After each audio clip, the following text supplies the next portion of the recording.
नमस्कार। द्रव द्रव्य विज्ञानीय अध्याय के इस पार्ट में आप सभी का बहुत बहुत हार्दिक स्वागत है। पिछले पार्ट में हमने दही के बारे में जाना। दही हमें कब खाना चाहिए, कब नहीं खाना चाहिए, दही किसके साथ खाना चाहिए, दही के बारे में जो सारे नियम थे वो सारे हमने पिछले पार्ट में देखे। अभी इस पार्ट में हम आगे की बात करेंगे। दही का वर्णन करने के बाद महर्षि वाग्भट दही मंथन करके जो निकलता है उस छाछ के बारे में बताते हैं, छाछ के गुणधर्म बताते हैं। तक्रम लघु कषायाम्लम दीपनम कफवातजित। लघु माना छाछ जो होता है वो लघु होता है, भले वो दही से बना हुआ है लेकिन दही का जो पतला पार्ट है वो छाछ कहलाता है। तो दही के ऊपर जो मंथन प्रक्रिया की जाती है उससे उसके गुण धर्म जो है वो काफी परिवर्तित हो जाते हैं। माना जो दही स्वेलिंग पैदा करता है वही जब उससे छाछ बनाई जाती है तो वही छाछ उस स्वेलिंग को कम करने का काम करता है। दही जहाँ पर अभिसंधि बताया गया है वहां पर छाछ जो है उस अभिसंध को कम करने का काम करता है। तो इसीलिए ये संस्कार की वजह से दोनों के जो गुण हैं उनमें ये परिवर्तन आ जाता है। तो तक्रम लघु, लघु का अर्थ है हल्का होता है छाछ जो है। कषायाम्लम माना उसका जो टेस्ट होता है वो थोड़ा सा कशीला और खट्टा होता है। दीपनम अग्नि को प्रदीप्त करने का काम करता है। और कफवातजित मुख्य रूप से वो कफ दोष और वात दोष को कम करने का काम करता है। शोफ उदर अर्शो ग्रहणी दोष मूत्र ग्रह अरुचि ही। शोफ देखिए जो दही स्वेलिंग क्रिएट करता है लेकिन छाछ जो है वो शोफ को स्वेलिंग को कम करता है। उदर माना असाइटिस जो है, असाइटिस में भी छाछ यूजफुल होता है। अर्श पाइल्स में तो छाछ का बहुत ही महत्व है, जिनको भी पाइल्स होता है उनके लिए छाछ बहुत यूजफुल होता है। ग्रहणी दोष, ग्रहणी दोष माना जिसको हम कह सकते हैं स्प्रू या इरिटेबल बॉवेल सिंड्रोम के साथ जिसको कंपेयर किया जा सकता है। तो ऐसे कंडीशन में भी छाछ बहुत ही यूजफुल होता है क्योंकि मुख्य रूप से छाछ जो है वो अग्नि को प्रदीप्त करने का काम करता है, दीपन करता है, पाचन करता है। तो इसीलिए ग्रहणी दोष में भी छाछ बहुत यूजफुल होता है। मूत्र ग्रह, जब किसी न किसी कारण से अगर मूत्र प्रवृत्ति हो ही नहीं रही है, मूत्र ग्रह की स्थिति है, तो उसमें भी छाछ बहुत ही अच्छा रोल प्ले करता है। और अरुचि जैसी कंडीशन, जब मुंह में आपको स्वाद नहीं महसूस हो रहा है, कोई टेस्ट नहीं आ रहा है, तो उसमें भी छाछ बहुत ही इंपॉर्टेंट रोल प्ले करता है। प्लीह गुल्म घृत व्यापद गर पांडवा मयान जयेत। प्लीह माना जो स्प्लीन से रिलेटेड डिसीज है, स्प्लीनोमेगेली जैसी कंडीशन है या स्प्लीन के और भी जो डिसऑर्डर्स है, तो प्लीहा व्याधि में ये यूजफुल होता है। गुल्म, गुल्म माना जो भी एब्डोमिनल ट्यूमर्स हैं उस कंडीशन में भी छाछ यूजफुल होता है। घृत व्यापद, घृत व्यापद माना जब कई बार घी जो है वो ज्यादा प्रमाण में लिया जाता है या घी सही तरह से सेवन नहीं किया जाता है, तो घी न पचने की वजह से जो भी प्रॉब्लम्स या जो भी कंडीशंस क्रिएट होती है उसमें छाछ मेडिसिन का रोल प्ले करता है। तो वो जो घृत की वजह से माना घृत के ज्यादा सेवन की वजह से जो कंडीशंस होती है उसको घृत व्यापद कहा गया है। और गर, गर का मतलब होता है जो स्लो पॉइजन होता है, जो शरीर में विष जो निर्माण होता है धीरे धीरे धीरे धीरे, तो उस कंडीशन में भी छाछ उसको कम करने का काम करता है। और पांडुआमय, पांडुआमय माना जैसे एनीमिया जैसी कंडीशन जो होती है, खून की कमी होती है शरीर में, तो ऐसी कंडीशन में भी छाछ बहुत ही यूजफुल होता है। इसीलिए अक्सर छाछ को बहुत महत्व दिया जाता है, खास करके कई जगह पे ये प्रथा होती है। मैंने देखा है गुजरात में खास करके भोजन के अंत में छाछ जरूर पीते हैं। एक जगह पे मैंने ये पढ़ा भी है कि भोजनान्ते च किम पेयम, क्योंकि भोजन के अंत में पानी तो नहीं पीना चाहिए ऐसा कहा है। अजीर्णे भेषजम वारी जीर्णे वारी बलप्रदम भोजने च अमृतम वारी भोजनान्ते च विषप्रदम। माना जब अजीर्ण हो जाता है, इनडाइजेशन होता है किसी भी प्रकार से, तो उष्ण जल जो है वो भेषज का काम करता है, मेडिसिन का काम करता है। तो इसीलिए कहा अजीर्णे भेषजम वारी, जीर्णे वारी बलप्रदम, माना जीर्ण होने के बाद, भोजन पचने के बाद अगर हम पानी पीते हैं तो वो बल देने का काम करता है। भोजने च अमृतम वारी, माना भोजन करते समय बीच बीच में जो थोड़ा थोड़ा पानी पिया जाता है वो अमृत के समान गुणकारी होता है। लेकिन भोजनांते च विषप्रदम, माना भोजन के अंत में अगर अधिक पानी पिया जाता है तो वो विष के समान काम करता है, क्योंकि वो खाने को ठीक से डाइजेस्ट नहीं होने देता। तो इसीलिए भोजन के अंत में क्या लेना चाहिए, तो पानी से भी अगर कुछ हल्का है तो इसीलिए कहा भोजनांते च किम पेयम तक्रम। तो इसीलिए भोजन के अंत में छाछ पीने की ये परंपरा कई स्थानों पर देखी जाती है, और वो छाछ जो है वो डाइजेशन में हेल्प करने का काम करता है। लेकिन भोजन के अंत में पीने के लिए कहा, ये बात सही है, लेकिन वो भी प्रमाण में ही होना चाहिए, प्रमाण से अतिरिक्त नहीं होना चाहिए। तो ये हो गई छाछ की बात। अब आगे महर्षि वाग्भट जो है वो मस्तु के गुण बताते हैं। अब मस्तु क्या होता है, तो जब दही जमाया जाता है तो दही पूरी तरह से जमने के बाद जो ऊपर जो पानी होता है, नीचे तो उसका सॉलिड पार्ट जो जमा हुआ और ऊपर जो पानी जमा होता है उस पानी को मस्तु कहा जाता है। तो उसके गुणधर्म आगे महर्षि वाग्भट बताते हैं। तद्वन मस्तु सरम स्रोतशोधि विष्टंभजित लघु। तद्वद मस्तु माना जैसे छाछ के गुणधर्म बताए वो सारे के सारे मस्तु में भी होते हैं, और उसके अलावा और क्या करता है वो सर माना थोड़ा सा लैक्सेटिव भी काम करता है। स्रोतशोधि माना चैनल को क्लीन करने का काम, हमारे बॉडी में जो चैनल्स हैं जिनको हम स्रोतस कहते हैं उनको क्लीन करने का, क्लींजिंग का काम करता है।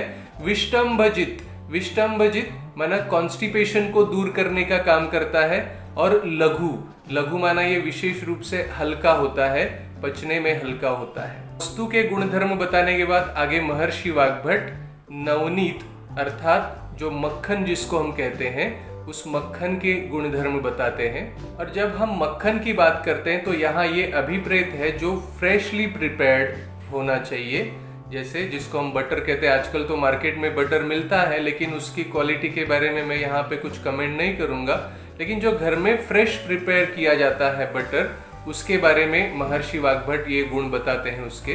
नवनीतम नवम वृक्षम शीतम वर्ण बलाग्निकृत। नवनीतम नवम का अर्थ क्या है, तुरंत बनाया हुआ जो है। तो ऐसा जो बटर होता है, मक्खन होता है, वो क्या करता है, तो वो वृक्ष होता है। वृक्ष माना शुक्र धातु को बढ़ाने वाला होता है। शीतम माना ये ठंडी तासीर वाला होता है, शरीर के अंदर की गर्मी को कम करता है।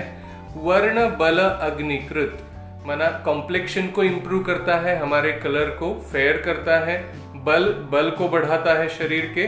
और अग्निकृत साथ में ये हमारा जो जाठराग्नि है इसको भी इंप्रूव करता है। संग्राही वात पित्ताश्रुक क्षयार्षो अर्दित कासजित।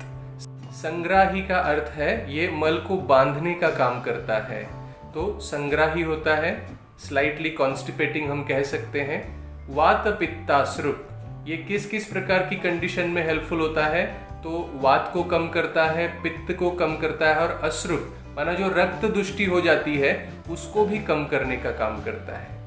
फिर क्षय जैसी जो कंडीशन होती है उस कंडीशन में भी ये हेल्पफुल होता है। जैसे हम कहते हैं ट्यूबरक्लोसिस जिसको कहते हैं सामान्य भाषा में, या किसी भी प्रकार से अगर शरीर में धातु क्षय हो जाता है तो उस क्षय को कम करने का भी काम करता है।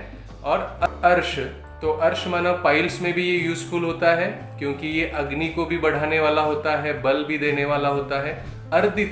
अर्दित माना जिसको हम फेशियल पैरालिसिस कहते हैं, जिसमें आधा चेहरा लटक जाता है, तो ये फेशियल पाल्सी में भी ये बहुत ही यूजफुल मेडिसिन है। तो खास करके बहुत आयुर्वेद के जो वैद्य हैं, प्रैक्टिशनर्स हैं, इसको खास यूज करते ही हैं इस कंडीशन में। कासजित माना जो वात और पित्त की वजह से जो खांसी हो जाती है उसकी प्रधानता से, तो उसमें भी ये बहुत ही यूजफुल होता है उसको कम करने में। तो ये जो हमने देखे ये फ्रेशली प्रिपेयर्ड बटर या फ्रेशली प्रिपेयर्ड मक्खन जो होता है उसके ये गुणधर्म महर्षि वाग्भट ने बताए। अब जैसे दही से हम जो है वो देखते हैं कि दही को जब मथा जाता है तो ऊपर का जो भाग है उसको हम मक्खन कहते हैं, और जो नीचे पतली जो बचती है उसको छाछ कहा जाता है। तो एक तो दही से मक्खन निकलता है, ऐसे केवल दूध से भी मक्खन निकलता है। और वो जो दूध को चर्न करने के बाद उससे जो मक्खन निकलता है उसके भी गुणधर्म महर्षि वाग्भट आगे बताते हैं, जिसको क्षीरोद्भव नवनीत ऐसा कहा है। क्षीरोद्भवम तु संग्राही रक्त पित्त अक्षिरोगजित। तो ये भी जो क्षीरोद्भव नवनीत होता है, मिल्क से जो बनाया जाता है मक्खन, ये भी कैसा होता है, संग्राही होता है, मल को बांधने वाला होता है, स्लाइटली कॉन्स्टिपेटिंग हम कह सकते हैं इसको। और क्या करता है ये मुख्य रूप से रक्त पित्त और अक्षी रोग, ये दो कंडीशंस में यूजफुल होता है। रक्त पित्त जिसको हम ब्लीडिंग डिसऑर्डर कह सकते हैं, और अक्षी रोग जो ऑप्थेल्मिक डिसीजेस होते हैं उनमें ये यूजफुल होता है। इसके बाद महर्षि वाग्भट आगे घी के गुणों का वर्णन करते हैं। शस्तम धी स्मृति मेधाग्नि बलायु शुक्र चक्षुषाम। धी अर्थात हित और अहित का विवेचन करने की जो बुद्धि होती है उसके ऊपर इसका अच्छा प्रभाव पड़ता है। तो धी स्मृति मेधा, मेमोरी के ऊपर भी अच्छा प्रभाव पड़ता है, मेमोरी भी इंप्रूव होती है घी की वजह से। और मेधा माना जो ग्रहण करने की जो शक्ति है, ग्रास्पिंग पावर है, वो भी इंप्रूव होती है। माना लगभग बुद्धि के सभी फैकल्टीज जिसको हम कहते हैं धी, धृति और स्मृति, ये तीनों के ऊपर इसका अच्छा प्रभाव देखा जाता है, इसलिए इसको मेध्य भी कहा जाता है। अग्नि को बढ़ाने का काम करता है, अग्नि दीपन करता है, बल को बढ़ाने का काम करता है, आयु को बढ़ाने का काम करता है। ये उत्तम रसायन माना गया है आयुर्वेद में। और शुक्र को भी बढ़ाने का काम करता है, तो इसीलिए ये वृक्ष भी है। और चक्षुषाम माना आंखों के लिए भी ये बहुत हितकारी कहा गया है। बाल वृद्ध प्रजा कांति सौकुमार्य स्वरार्थी नाम। छोटे बच्चे और बूढ़े, इनमें खास करके ये बहुत ही यूजफुल होता है। प्रजा माना जिनको ज्यादा संतान उत्पन्न करने हैं उनमें भी ये यूजफुल होता है। कांति माना हमारा जो बॉडी का कॉम्प्लेक्शन है वो भी ये इम्प्रूव करता है। सौकुमार्य माना त्वचा की जो सुकुमारता है, वो जो डेलिकेसी है, जो सॉफ्टनेस है, ये भी इम्प्रूव करने में मदद करता है।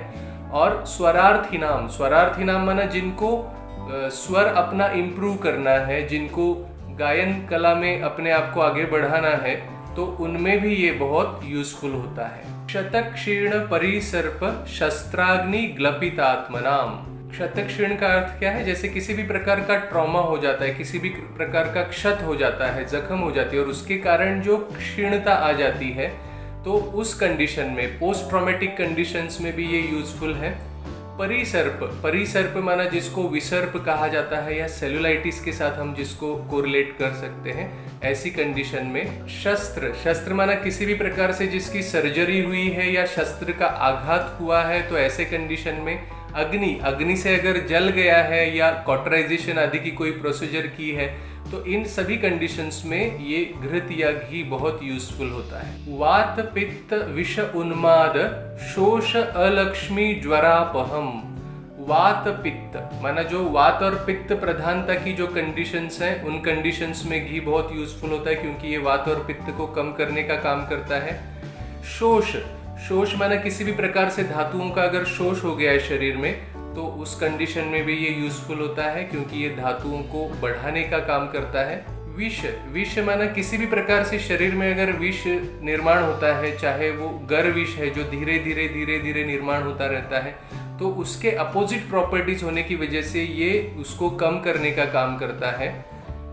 उन्माद ये एक मानसिक विकार है, क्योंकि ये मन के ऊपर भी इसका बहुत अच्छा प्रभाव पड़ता है घी का, इसीलिए ये मनोविकार में भी यूजफुल होता है उन्माद जैसे। अलक्ष्मी माना ये दारिद्र्य को भी दूर करने का काम करता है। माना ये तो एक इनडायरेक्ट इफेक्ट हो जाता है, क्योंकि वो बुद्धि के ऊपर काम करता है, तो सही बुद्धि मिलने से सही निर्णय लिए जाते हैं और सही निर्णय से दरिद्रता दूर हो जाती है।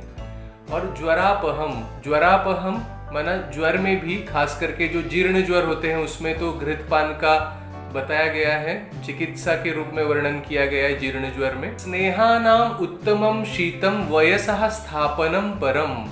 स्नेहानाम उत्तमम माना जितने भी स्नेह है, खास करके जो अगर चतुर्विध स्नेह की हम बात करें, तो सभी प्रकार के स्नेहों में सबसे उत्तम अगर कौन सा स्नेह है तो वो है घी। और शीत है, ये शीत वीर्यात्मक है, शरीर के अंदर की गर्मी को ये कम करता है। और वयसः स्थापनम माना तारुण्य अवस्था को बनाए रखने में हेल्प करता है। सहस्त्रवीर्यम विधिभिः घृतम कर्म सहस्त्रकृत। घी के अंदर इतनी विशेषता होती है कि उसको जिस प्रकार से संस्कारित किया जाए, उसके अंदर ये संस्कार अनुवर्तन करने की ये प्रॉपर्टी होती है, और इसीलिए अलग अलग प्रकार से उसको संस्कारित करके कई सारी कंडीशंस में, माना हजारों कंडीशंस में इसको यूज किया जा सकता है। तो ये हजारों प्रकार के काम कर सकता है। तो इसीलिए ये बहुत ही इम्पोर्टेंट माना गया है, और प्रैक्टिकली भी देखा जाता है कि कई सारे जो आयुर्वेद के वैद्य हैं वो बहुत ही सक्सेसफुली घी को कई सारी कंडीशंस में यूज करते हैं। खास करके पंचकर्म में भी इसका बहुत यूज है। जो स्नेहपान होता है उसमें मुख्य रूप से अलग अलग प्रकार से संस्कारित घी का ही यूज किया जाता है। तो इसीलिए जब मैं ये घी की बात कर रहा हूँ तो ये भी ध्यान देना आवश्यक है कि जब भी हम ये बात करते हैं तो ये देसी गाय का घी, उसके ये गुण बताए गए हैं। आजकल जो मार्केट में अवेलेबल घी है उसके बारे में मैं कमेंट नहीं कर सकता हूँ, क्योंकि उसकी जो क्वालिटी होती है वो हम सब खुद ही एसेस कर सकते हैं। तो इसीलिए ये सारे घी की प्रॉपर्टीज यहाँ पर महर्षि वाग्भट ने बताई है। आज के पार्ट में इतना ही, बाकी जो बची हुई बातें हैं वो हम अगले पार्ट में देखेंगे। Thank you.